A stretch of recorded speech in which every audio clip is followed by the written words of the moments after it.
The Legend of Heroes Trails through Daybreak II. Oh yes, the most conversational Trails game. Trails through Daybreak II is a continuation of the Calvard arc of the Trails series.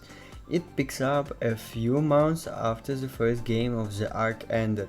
I will leave the rest of my review narrative spoiler free to the best of my ability. Story 5 of 10, bordering on stagnation, but if it clicks with you personally and you really enjoy Trails through Daybreak or the rest of the Trails series, for that matter I personally don't see much to hate here.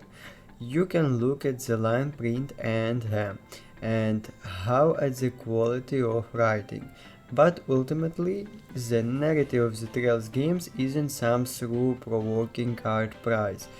There is a social, commercially, and complex customization in there, but it's still at the end of the day a game made for fun. You can invest in the story as much as you want and you'll get out of it something in return.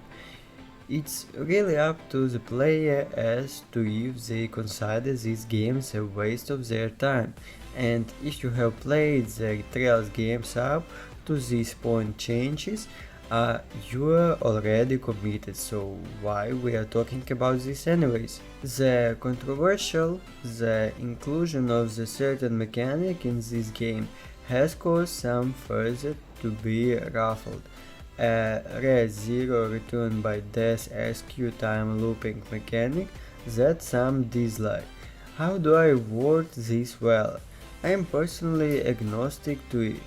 I am really not sure, but I will say that tends to hang on the balance of okay in the beginning and then slowly creep towards, obviously towards the late games as I have been told. If you are instantly timed off by Deus Ex Machina, maybe look elsewhere. I don't really know what to tell you on that one. Gameplay mechanics 8 of 10.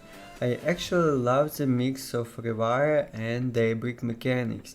The garden in my opinion was very cool concept-wise, but I really dislike how some of the level design was lacking in this area.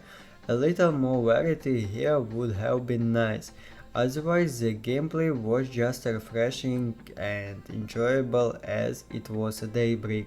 Difficulty 5 of 10. Trails games are pretty notorious for not being hard games.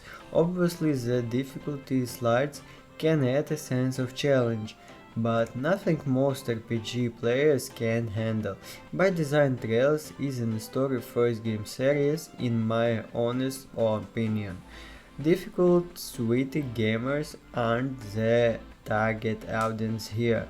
Stick with Valorant or something if that's what you are looking for. Things to note about this game. It's conversational, it's definitely not for everyone, that's for sure. I think some criticism is due to both Falcom and NIS over some choices made, but let's not pretend like it really matters all that much. This game has been out for a couple years in Japan, Falcom's main market, so it will likely fall on deaf ears.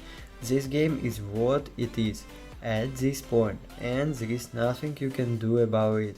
NIS, on the other hand, has become down alright, ordinary with their DLC practicals. $130 for cosmetics is absolutely intolerable. I know over-practicing for only customers has become something of running joke in the gaming community as of late, but this is a genuine issue. Niche RPG or not, something like a single DLC with everything included for $40 would be okay.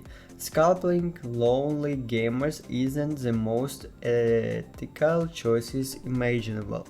Whether NIS or Falcom had the ultimate say, I don't know, but shame on you either way. At the end of the day, it's just a game. It's enjoyable, it has a highs and its lows. I would recommend it, but your own subjective mileage may vary. Final score 7 of 10.